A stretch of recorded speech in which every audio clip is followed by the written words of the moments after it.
What's the quickest way to get rid of a girl you just met? I think I'm in love with you. What? Thanks, bro. Glad I could help. तुम्हें इस चीज को समझना पड़ेगा कि ये बहुत ही ज्यादा इंपॉर्टेंट है कि जब भी कोई रिलेशनशिप स्टार्ट होती है ना, या तो फिर तुम्हें कोई लड़की पसंद आती है, तुम उससे बात कर रहे हो, तो हमेशा यही सिचुएशन तुम्हें क्रिएट करनी कि वो लड़की तुम में ज्यादा इन्वेस्टेड हो, वो लड़की तुम में ज्यादा इंटरेस्टेड हो, वो तुम्हें कॉल कर रही है, वो तुम्हें मैसेज कर रही है। ये शो होता है कि वो तुम में ज्यादा इंटरेस्टेड है, एंड ये तुम्हें डायनामिक्स क्रिएट करना ही पड़ता है। ऐसी सिचुएशन कभी भी क्रिएट नहीं होनी चाहिए कि तुम उसके पीछे पड़े हो, तुम उसे बार बार बता रहे हो कि मैं तुम्हें कितना ज्यादा पसंद करता हूं, मैं तुमसे प्यार कर रहा हूं, तुम इतनी ज्यादा अच्छी दिखती हो और मैं तुम्हारे बारे में दिन रात सोचता रहता हूं। तुम ये चीज वुमन को नहीं बता सकते। ये ऑटोमेटिक डिसइंटरेस्टेड बिल्ड हो जाता है लड़की के मन में। एंड बायोलॉजिकली पर्सपेक्टिव से भी तुम्हें समझना पड़ेगा कि देखो, जब भी एंशिएंट टाइम में क्या होता था कि जो भी एक मैन है, जो रियल मैन होता है, जो रियली में बाहर जाके ये हंट करेगा, खाना लाएगा वुमन के लिए, सारी चीजें उसे प्रोवाइड करेगा, वो एक स्ट्रॉन्ग मैन होता था। उसकी लाइफ में उसे जिम्मेदारी थी उस लड़की की। फ्यूचर में जब उसका बच्चा होगा तब उसकी भी जिम्मेदारी थी उसकी। एंड ये जिम्मेदारी क्या होती है कि वो मैन है ना, इस टेंशन में ज्यादा होता था कि वो उसे क्या खाना खिलाएगा, कैसे उसको ध्यान रखेगा, कोई भी और बंदा आके उसका रेप ना कर दे, उसको कुछ गलत ना कर दे, ये सारी चीजें वो ध्यान रखता था। एंड ये सारी चीजें उसके लिए ज्यादा इंपॉर्टेंट होती थी, ना कि वुमन के आगे पीछे घूमना। एक हाई वैल्यू मैन में और एक वीक मैन में क्या डिफरेंस होता है पता है? कि एक हाई वैल्यू मैन होता है ना, वो उस चीज में मेहनत कर रहा है जो उस लड़की को सेफ एनवायरनमेंट में रखेगा, जो उस लड़की को अच्छा घर प्रोवाइड कराएगा, जो उस लड़की को अच्छे से प्रोटेक्ट एंड प्रोवाइड कर पाएगा। एक हाई वैल्यू मैन ये करता है। एंड वो स्टार्टिंग में लड़की में इतना ज्यादा इन्वेस्टेड नहीं होता, वो लड़की को बार बार बताता नहीं है कि तुम ही मेरी दुनिया हो, समझ रहे हो?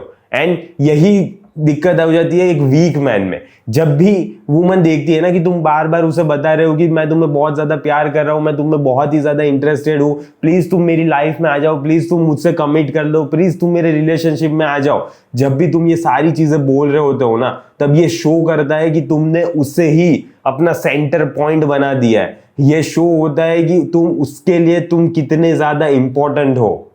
एंड जब भी वुमन ये फील करती है ना कि हाँ रियली में यही ज्यादा इंपॉर्टेंट है मेरे लिए, मतलब सॉरी, इसके लिए मैं ही बहुत ज्यादा इंपॉर्टेंट हूँ, इसकी लाइफ में और कुछ मैटर करता ही नहीं है, जब भी ये फील करती है ना वुमन, जब भी ये देखती है तुम्हारे में, तब उसे ऑटोमेटिकली ये वीकनेस शो होने लगती है। तब उसे ऑटोमेटिकली ये फील होने लगता है कि तुम सिंपिंग कर रहे हो एंड तुम उसे कभी भी प्रोवाइड नहीं कर पाओगे, अच्छे से प्रोटेक्ट नहीं कर पाओगे, क्योंकि एट द एंड तुम एक वीक मैन हो। उस चीज पे फोकस नहीं है जिससे वो खाना खा पाएगी, जिससे उसका बच्चा अच्छे से रह पाएगा, जिससे वो अच्छे घर में रह पाएगी, वो अच्छा एनवायरनमेंट में रह पाएगी, उसे ये फील हो जाता है। एंड ये बायोलॉजिकल लेवल पे होता है, समझ रहे हो? ये इवोल्यूशनरी लेवल पे हो रहा है सारी चीजें।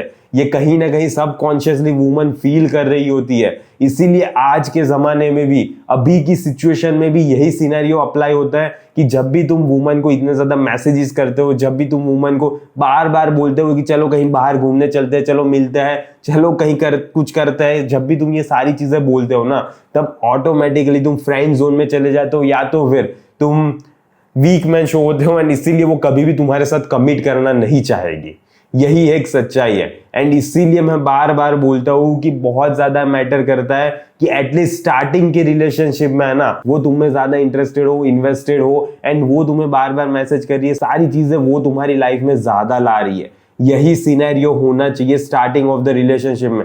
फिर ठीक है, फिर over a period of time क्या होगा ना, दोनों हाई वैल्यू मैन वुमन हो तो फिर क्या सिनेरियो क्रिएट होगा ना कि धीरे धीरे ये सारी चीजें फेड होती जाएगी एंड फिर दोनों इक्वली लाओगे टेबल पे। लेकिन स्टार्टिंग में ये मैटर करता है कि स्टार्टिंग में हमेशा वही तुम में ज्यादा इन्वेस्टेड हो, स्टार्टिंग में वही बोलनी चाहिए कि मुझे तुम्हारे साथ रिलेशनशिप में जाना है, समझ रहे हो? ये सारी चीजें मैटर करती है। एंड इसीलिए मैं बोलता हूं कि जो भी लड़के इतना ज्यादा सिंपिंग करते हैं ना, जो भी लड़के एक ही वुमन को इतनी ज्यादा इंपॉर्टेंस दे देते हैं, इतनी ज्यादा प्रायोरिटी दे देते हैं कि नहीं तुम ही हो मेरी दुनिया, रात रात दिन बात करते रहेंगे उससे, तो ये क्या हो रहा है? इससे यही शो हो रहा है कि तुम वीक हो। ओके, एंड धीरे धीरे ये अट्रैक्शन लूज होता जाएगा। धीरे धीरे वुमन को कभी ना कभी ऐसा मैन मिल ही जाएगा जो उसे प्रायोरिटी नहीं दे रहा है, जो उसे इतना ज्यादा इंपॉर्टेंस नहीं दे रहा, जिसके लिए रियली में कोई और चीज ज्यादा मैटर करती है, इसकी वजह से वो अच्छा खा पाएगी, अच्छी जगह पे रह पाएगी। उसे पता है, उसे ये सारी चीजें दिख रही होती है, या तो कॉन्शियसली या तो फिर सबकॉन्शियसली। अगर वो रियली में अवेयर होगी ना तो उसे ये सारी चीजें कॉन्शियसली दिख रही होती है, लेकिन नहीं होगी तो फिर सबकॉन्शियसली उसे फील हो ही जाता है कि पता नहीं कुछ तो गड़बड़ है, उसे ऐसा फील हो ही जाता है। मैं तुम्हें अभी एक मेरे रिसेंट क्लाइंट का एग्जांपल देता हूँ। उसके केस में क्या सिनेरियो हुआ था पता है? 45 इयर्स का है वो, एंड उसने अभी रिसेंटली डिवोर्स फाइल किया था, एंड अब दूसरी कोई लड़की उसकी लाइफ में थी। एंड अब दूसरी कोई लड़की लाइफ में थी ना, तो स्टार्टिंग में तो रिलेशनशिप बहुत ज्यादा अच्छा चल रहा था, सारी चीजें अच्छी चल रही थी। लेकिन क्या हुआ पता है?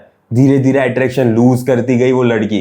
क्योंकि पता है क्या, इसने बोल दिया कि तुम मेरे लिए इतनी ज्यादा प्रायोरिटी हो। एंड उसने बोला ना, फिर भी उसे कोई फर्क नहीं पड़ रहा था, उस लड़की को कोई फर्क नहीं पड़ रहा था। वो पता है उसने बंदे ने मुझे क्या बोला? उस बंदे ने मुझे ये बोला कि जब भी मैं उसे वीडियो कॉल करता हूं ना, तब वो वीडियो कॉल ऑन ही होता है, लेकिन वो टीवी देख रही होती है।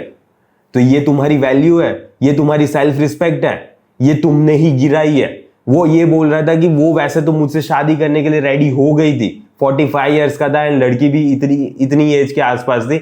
लेकिन ये मैटर नहीं करता, मैटर ये करता है कि उसने स्टार्टिंग में ऐसा बोल दिया था कि मैं तुमसे शादी करूंगी, मैं तुम्हारे साथ रिलेशनशिप में आना चाहती हूँ। लेकिन over a period of time, 3-4 महीने, 6 महीने, 9 महीने बात करते करते अब ये सिचुएशन उस बंदे ने ला दी कि अब वो लड़की उतना ज्यादा इंटरेस्टेड नहीं थी। अब वो लड़की बार बार डिले कर रही थी कि नहीं मुझे मैरिज अभी नहीं करना, थोड़े टाइम बात करते हैं, थोड़े टाइम बात करते हैं। ये सिचुएशन क्यों क्रिएट हुई? ये सिचुएशन इसीलिए क्रिएट हुई क्योंकि तुमने उसको अपना सेंटर पॉइंट बना दिया। ये सिचुएशन इसीलिए क्रिएट हुई क्योंकि अब वो ये मान रही है कि तुम्हारी रिस्पेक्ट करना भी इंपॉर्टेंट नहीं है। तुम उसे वीडियो कॉल कर रहे हो तो ठीक है, क्या फर्क पड़ता है, कल भी तो वीडियो कॉल करेगा। पर ये टीवी में जो अभी आ रहा है, ये जो सीरियल चल रही है, ये मेरे लिए और भी ज्यादा इंपॉर्टेंट है, सो मैं इस सीरियल को ज्यादा प्रायोरिटी दूंगा। एंड वो वहां पे भले कुछ बोलता रहे, मुझे कोई फर्क नहीं पड़ता। ये सिचुएशन क्रिएट हो जाती है। इसीलिए over a period of time ये सिचुएशन फेड हो रही है ना, तो ठीक है, कोई इश्यू नहीं है। लेकिन स्टार्टिंग में ये मैटर करता है कि हमेशा वो तुम्हारे लाइफ में आने के लिए ज्यादा एफर्ट्स डाल रही है, उसको रियली में तुम्हारी लाइफ में आना है। वो कॉन्स्टेंटली ये चीजें शो कर रही है कि वो कुछ भी कर लेगी तुम्हारी लाइफ में आने के लिए। ये सिचुएशन क्रिएट होती ही है जब रियली वो लड़की तुमसे प्यार करती है ना, तो ये सिचुएशन क्रिएट होती ही है। लेकिन जब तू ऐसी सिचुएशन क्रिएट होगी ना कि तुम ही उसके पीछे भागते रहोगे, तो ये डायनामिक्स कभी भी क्रिएट नहीं होने वाला। तो वो लड़की कभी भी नहीं बोलने वाली कि मेरे से शादी कर लो, मुझे लॉन्ग टर्म रिलेशनशिप में आना है, मुझे कमिटमेंट चाहिए, तब वो कभी भी नहीं बोलेगी। क्योंकि कहीं ना कहीं उसे ये फील हो ही रहा है कि तुम वीक हो, तुम पैथेटिक हो, तुम उसका ध्यान नहीं रख पाओगे। एंड जो भी बंदे लड़की को खराब बोल रहे हैं ना कि नहीं लड़की खराब है, लड़कियां ये सारी चीजें इतनी ज्यादा देख रही है, मैंने इतनी ज्यादा मेहनत की, मैंने इतना ज्यादा प्यार शो किया, लेकिन फिर भी वो मुझे ठोकर मार के किसी और मैन के पास चली गई, तो तुम ही चूती हो, रियली में तुम ही चूती हो। क्योंकि तुम्हें ये देखना पड़ेगा, तुम्हें ये समझना पड़ेगा कि वुमन है ना, उसके लिए सबसे अच्छा ऑप्शन ही देखेगी। क्यों ना देखे, वो उस बंदे पे डिपेंड होने वाली है। वो ये देख रही है कि जब उसका बच्चा होगा तब भी ये मैन हम दोनों का ध्यान रख पाएगा कि नहीं, हम दोनों को अच्छे से प्रोटेक्ट कर पाएगा कि नहीं। जब कोई भी खराब सिचुएशन आ रही है तो सबसे पहले ये फेस करेगा कि नहीं, वो ये देखेगी ना। लेकिन तुम अगर वीक मैन होगे तो वो क्यों तुमसे शादी करना चाहेगी, क्यों वो तुम्हारे साथ कमिटमेंट करना चाहेगी। इसीलिए मैं बार बार बोलता हूं कि ये सारी चीजें मत शो करो। इतनी ज्यादा वीकनेस उसे दिखाने की जरूरत नहीं है, इतनी ज्यादा पैथेटिकनेस उसे शो करने की जरूरत नहीं है। मुझे पता है कि तुम उससे प्यार कर रहे हो, तुम उसमें इंटरेस्टेड हो, लेकिन उसे बताने की जरूरत नहीं है। लेट हर शो हर फीलिंग्स फर्स्ट। उसे बात करने दो, उसको एफर्ट शो करने दो। ओके, पहला स्टेप यही है कि वो तुम में ज्यादा इंटरेस्टेड होनी चाहिए। वो तुम्हें कॉल कर रही है, मैसेज कर रही है, बार बार ये सारी चीजें दिखा रही है कि मैं तुम पे कितना ज्यादा प्यार करती हूँ, अब तो मेरे साथ रिलेशनशिप में आ जाओ। रियली बोल रहा हूँ, ऐसी सिचुएशन क्रिएट होती है जब तुम उसे दिखाओगे ना कि तुम वो रियली में एक मैन हो जो उसके बच्चे का, जो उसका ध्यान रख पाएगा, तो वो है ना तुम्हारे लिए कुछ भी करने के लिए रेडी हो जाती है। तब वो खुद बोलती है कि मुझे रिलेशनशिप में जाना है, मुझे तुमसे शादी करनी है। तब वो ऐसा नहीं बोलेगी कि मेरा बाप जहां पे बोलेगा वहीं पे शादी करूंगी, तब वो ये चीज नहीं बोलेगी। जब वो रियली में तुमसे प्यार करती है ना, तभी ये सिचुएशन क्रिएट होगी, वरना ये सिचुएशन कभी भी क्रिएट नहीं होने वाली। एंड लड़की के पीछे भागना बंद करो। ओके, ये डायनामिक्स क्रिएट नहीं कर पाओगे ना कि वो तुम्हारे पीछे भाग रही है, तब तक वो लड़की तुम्हारी लाइफ में नहीं आने वाली।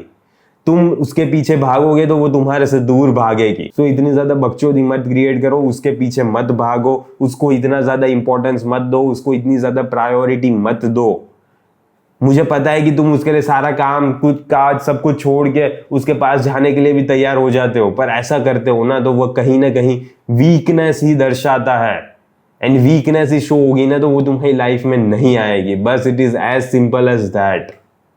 ओके, सो बस आज के वीडियो को मैं यहीं तक सीमित रखूंगा, एंड इसको इतना ज्यादा कॉम्प्लिकेट मत करना। बस तुम्हें एक ही पॉइंट को समझना है कि जितना तुम लड़की के पीछे भागोगे उतना ही लड़की तुमसे दूर भागेगी। बस यही एक है पॉइंट जो तुम्हें इस वीडियो के साथ अपने घर लेके जाना है, अपने दिमाग में डाल के रखना है। सो कभी भी लड़की के पीछे इतना ज्यादा मत भागो।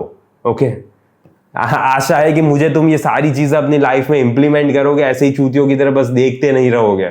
ओके, सो आज के वीडियो के लिए बस इतना ही। जल्दी मिलेंगे अगला वीडियो में। अंटिल देन बाय बाय, सी या।